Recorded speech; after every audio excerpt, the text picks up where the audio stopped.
It's a beautiful day, and I'm here in sunny Salisbury, the only city in the entire county of Wiltshire. Sorry, Swindon. The swans are swimming, and though it's Easter tomorrow, the passers-by are enjoying what seems like the first day where it's not actually raining since before Christmas. The city is full of gorgeous architecture, medieval, Tudor, Georgian, but it's perhaps most famous for its 12th century cathedral that dominates the skyline with its 123-metre spire. But awe-inspiring as it is, particularly to tourists, I'm not actually here to see that. Nestled, not even a stone's throw away across the cathedral close, is the building I'm here for. It's known as the Wardrobe, but this isn't a portal to some fantastical world, unless your idea of that is a regimental museum of two historic regiments of the British Army, which, fortunately, mine is. You won't find talking lions and ice queens in here, but weapons and militaria, including a few surprise finds. But if you're wondering, as I was, why they call it the Wardrobe, a quick Wikipedia search told me it was apparently built in the 15th century to store the robes of the Bishop of Salisbury. Yes, they built this as a literal wardrobe. This kind of underlines just how rich the church was in the Middle Ages. Outside, you're greeted by cutouts of two solid-looking chaps flanking a little Japanese Type 92 light howitzer captured by the Berkshires at Kohima in 1944. You'll have to forgive my newbie error here, as I forgot to rotate the camera, but as you walk in, you'll meet another stout-hearted fellow. This one, apparently straight from campaigning in India, who's kindly holding the door for you.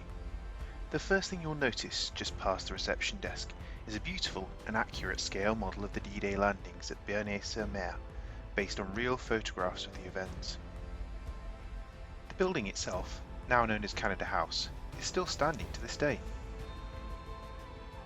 On the opposite wall are the regimental colours and some useful information about how the regiments were formed. So in short, in the British Army, the earliest regiments were named after their colonels. Then in 1751, in an effort to sort of standardise, all line regiments were given numbers which basically gave their position in the line or their seniority.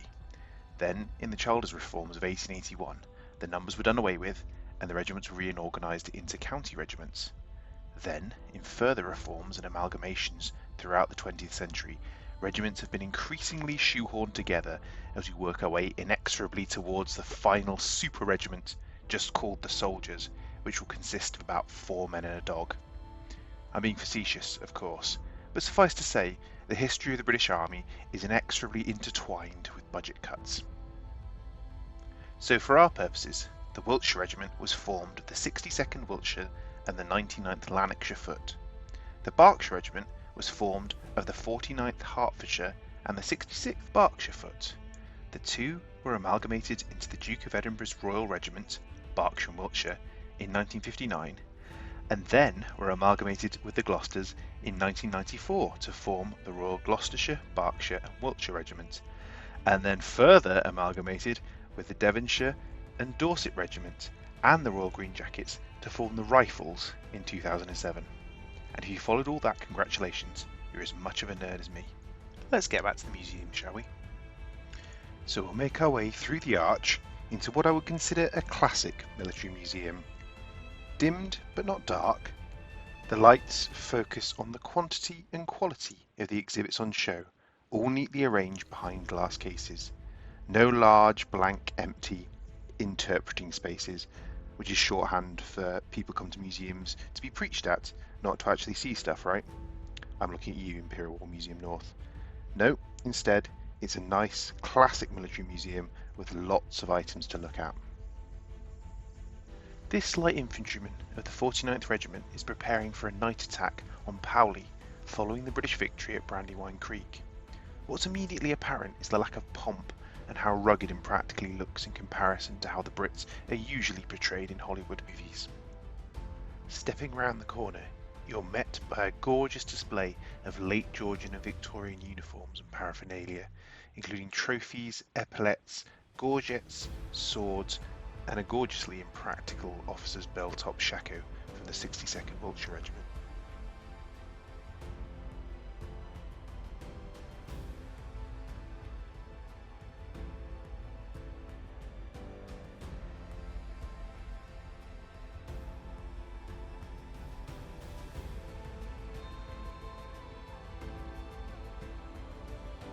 The first surprise for me was this extravagant silk robe, somewhat out of place among the sea of military scarlet. It was acquired by Captain Henry Ely of the 99th Regiment in 1860 for the Imperial Palace in China and belonged to the Emperor himself. Not a bad souvenir.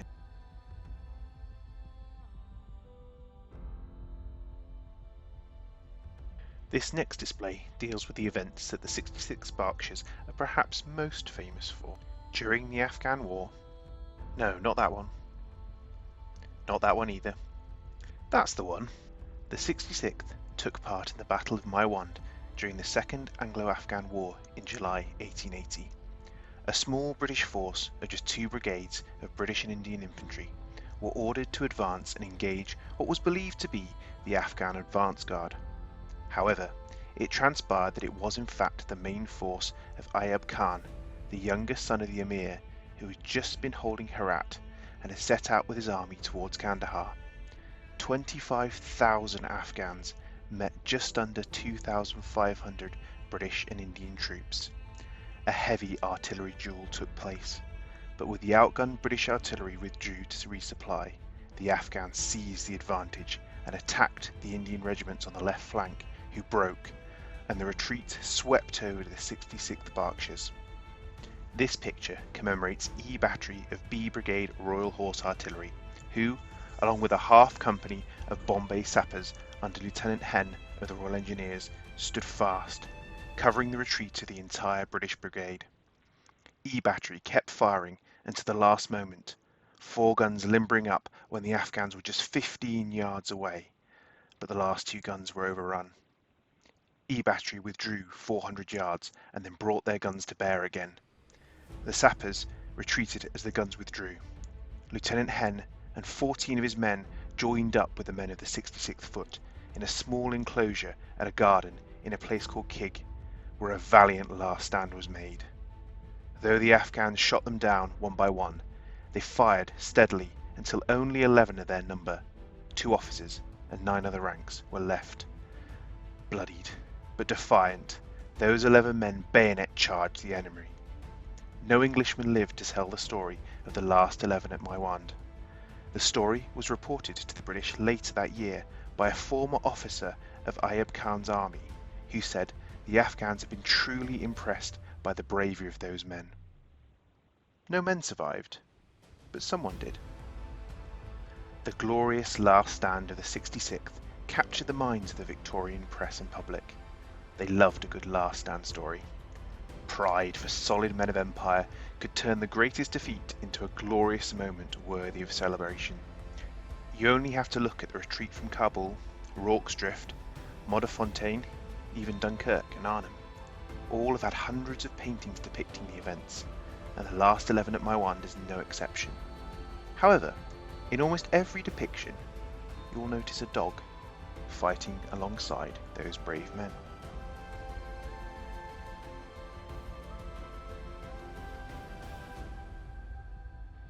And here he is. Yes, that little dog made famous at Maiwand is here at the museum, and my second surprise of the day. Bobby, who was owned by Sergeant Kelly of the 66th, became a regimental mascot and went out with the regiment to Afghanistan in 1879. He was at the Battle of Maiwand with the last 11, was wounded by a bullet that narrowly missed his spine, survived the battle and the 50-mile journey through the desert back to Kandahar with the remnants of the 66th. Queen Victoria herself was so impressed by Bobby that she awarded him an Afghan War Medal. Bobby is so iconic to the Battle of Maiwand that he's even been made in 28mm scale by Perry Miniatures, so that wargamers can add him to their Victorian war games. Yes, this is my diorama of the last 11, with a little plastic Bobby barking furiously, in dire need of some paint. We move on now through the age of khaki. A nice side-by-side comparison here of the typical kit of the British infantryman of the Second Boer War, contrasted with his counterpart of the First World War, showing the evolution of the infantryman's uniform and equipment based on the lessons learned in South Africa. The next displays take us through items from the First World War, weapons, equipment and paraphernalia, all clearly labelled and laid out.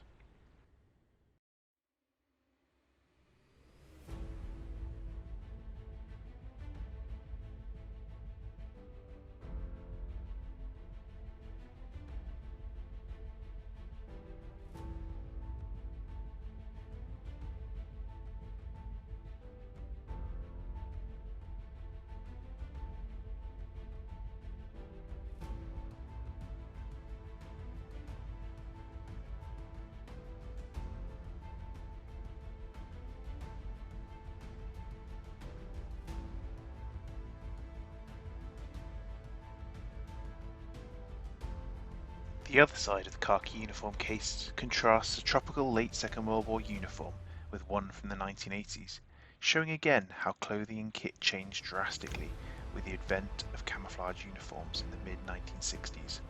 It's also clear how clothing is becoming more comfortable and practical for the soldier and designed for battle and not the parade ground. The nearby display cases take us through the regiment's histories throughout the Second World War, with information on Lieutenant Charles Spackman, who won the Military Cross on D-Day, storming a German pillbox.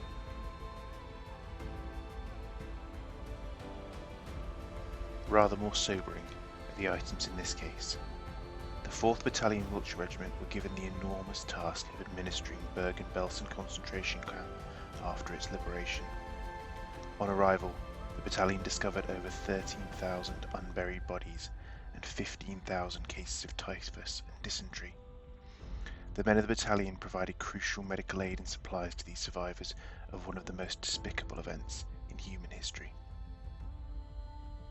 This case contains weapons captured from the Japanese in Burma in 1942 by the 2nd Battalion of the Berkshire Regiment. We move on to post-war items from national service and conflicts of the latter half of the 20th century. Most of the items in here are from the now amalgamated Duke of Edinburgh's Royal Regiment. And where would the Duke of Edinburgh's Royal Regiment be without the titular Duke of Edinburgh? Yes, this is the uniform Prince Philip himself wore whilst Colonel-in-Chief. We now conclude our abridged look at the evolution of combat uniforms by venturing into the 21st century.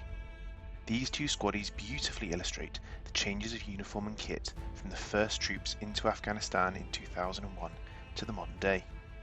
The venerable desert DPM camouflage has been replaced by a modern MTP. Tac vests are also replaced by modular body armour, first the Osprey series and then the Virtus patterns. Possibly the less said about some of the next items the better. This looks to be a somewhat outdated display of modern weapons. Perhaps weapons of the 1990s would be a better description. The reliable, heavy GPMG, veteran of all conflicts since the 60s, and still in infantry today, valued for its firepower, range and reliability.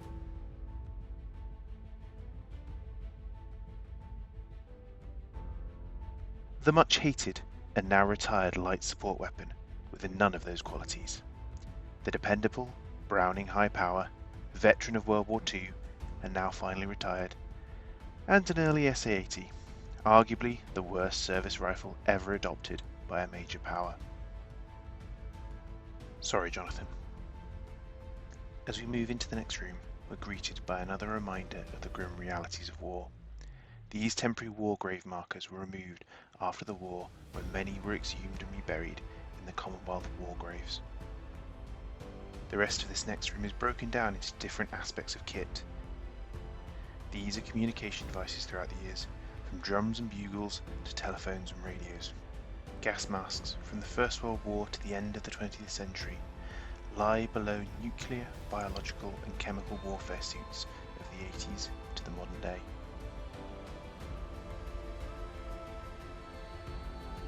The colours of the amalgamated Royal Gloucestershire, Berkshire and Wiltshire Regiment are next, above the drums of the 2nd Battalion Wiltshire Regiment that replace the ones lost at Dunkirk. Drums and maces show the pomp and ceremony, along with the traditions that make each regiment unique. In a barracks room, somewhere hot and far from home, this soldier cleans his rifle, highlighting that the majority of military life isn't fighting wars, but doing repetitive and menial tasks. Lastly, for this room at least, I hope Steve is watching, because these are the rations throughout the decades, from the early ship's biscuits through the first emergency rations, canteens, tins, and finally the modern 24-hour ration pack.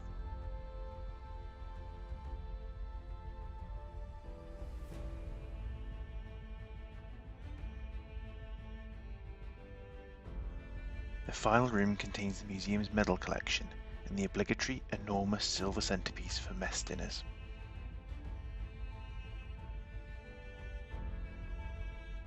Of particular note are the 8 Victoria Cross winners from the regiments. Corporal James Owens of the 49th Hertfordshire, who earned his during the Crimea, defending an outpost from the Russians. Sergeant George Waters of the 49th, who earned his at Inkerman in the Crimea, saving the life of Brigadier General Adams. Brevet Major John Connolly, also of the 49th, who won his repulsing the Russians at Sevastopol in 1854. Private William House of the Royal Berkshire Regiment, who rushed to the aid of his fallen sergeant who was on a lone reconnaissance during the Boer War in 1900. Lieutenant Alexander Turner of the Royal Berkshire Regiment, who won his posthumously at Foss in 1915, driving back the Germans, but later dying of his wounds. Lance Corporal James Welch of the Royal Berkshires, who won his in brutal fighting at the Battle of Arras in 1917. Captain Reginald Hayward of the Wiltshire Regiment, near Fremicourt in France in 1918, was wounded multiple times during ceaseless attacks by the enemy, but despite multiple head wounds, being rendered deaf, buried, and having his arm shattered, he still refused to leave his men. Sergeant Maurice Rogers of the Wiltshire Regiment, who won his posthumously at Anzio, single-handedly taking out 2 German machine gun posts. Out the back of the museum, we step into its beautiful garden, where a short walk in the garden is a reminder of the land many of these men fought and died to defend. Right at the back of the gardens runs the River Avon, and on this beautiful vista I can reflect on my afternoon at the wardrobe. It's a lovely little museum, and an interesting diversion if you happen to be in Salisbury for the day. There are a wealth of items on display that my video simply did not do justice to. The museum itself is a little dated, but I'm a fan of that, so if anything it's a plus point for me. Though some of the displays of modern kit need perhaps a little modernising. The museum have a huge project plan for 2025 to refit it, though, so I'll be sure to come back and do another video then. For now though, thanks for joining me on this tour, and if you like what you see, please consider liking and subscribing for more.